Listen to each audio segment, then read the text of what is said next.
looking, picking when I really get to clicking, but I'm looking for a sister to revive her when I kiss her. If you want some love, just let me know.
Today we're talking about these falconry gloves.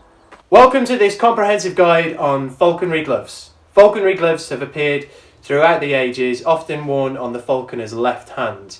Nowadays this is for practical reasons because most of us are right hand dominant, and the right hand is the one we need to perform dexterous tasks on the bird's equipment, such as its swivel and its jesses or its leash.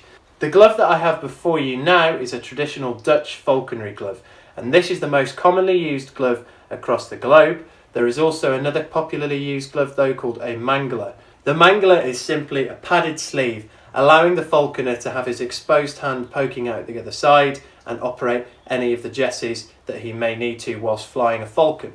Remember, birds of prey have very pointy bits on them, so the falconer uses the glove to protect himself and keep the bird comfortable whilst handling them.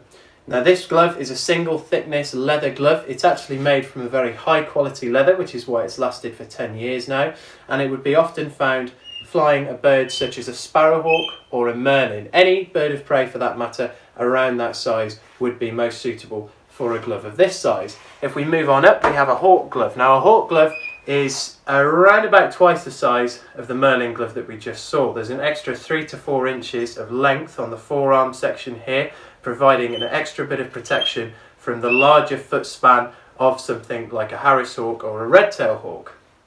In the case of this glove, however, it's quite a low quality one, so the leather, especially between the finger sections here, is really quite thin. This can be a problem and sometimes can lead to injury if you have a bird of prey which is particularly grippy when on the fist or it's slightly grumpy. So this glove I would not use on a day-to-day basis, but it's perfect for demonstrating like I'm doing now. Moving on up, we then have the eagle gloves. Eagle gloves are a step up from the hawk glove, and they feature an additional 3 inches of protection on the forearm section and an additional layer of leather. So the hawk glove had 2 layers of protection. The eagle glove now has 1, 2, 3 layers on here. All of these gloves, and often you'll find they are machine stitched, although some manufacturers will hand stitch them for an additional cost. Eagles can exert an extreme amount of force through their feet onto the falconer's hand, and young eagles are more prone to this as they're just a little bit grumpier and don't really understand how the game works yet. In this case, this glove has failed on the thumb section right there, so you can see where that leather has just pulled apart completely. Now that was incidentally from a bald eagle placing its talon in and around where the stitching begins on the thumb and then pulling the talon out, shredding the leather as she went. Just like that hawk glove, this is not a high quality glove, and I would not intend to use this for longer than a day or two. I think it's lucky to have lasted as long as it has, to be honest with you. This is an example of a higher quality eagle glove. This glove I in fact used for an entire season and it didn't let me down once, but I think I got a little bit lucky with that because it's not without flaw. Now just like the other gloves we've looked at, it's machine stitched, so all of the stitching is very neat. The leather is high quality, meaning that it's aged and worn a little bit better than some of the other gloves that we've seen previously, but the real fault with this glove is on the fourth and the little finger here.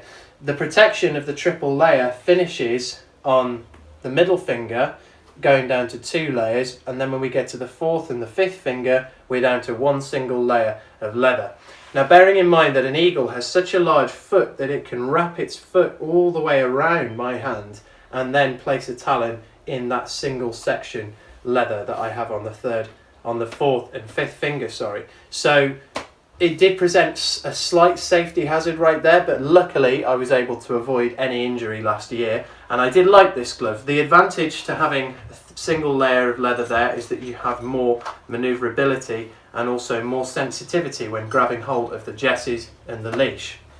So far we don't seem to have found a glove that ticks all of the boxes when it comes to flying large eagles, but the reason I'm doing this video is because I think I have. This glove has to be the answer to every eagle falconer's questions. It's made by Yorkshire Falconry Supplies, so let's take a look at what you get inside the travel case. Okay, so when you buy this glove straight out of the travel case, let's have a look at what you get.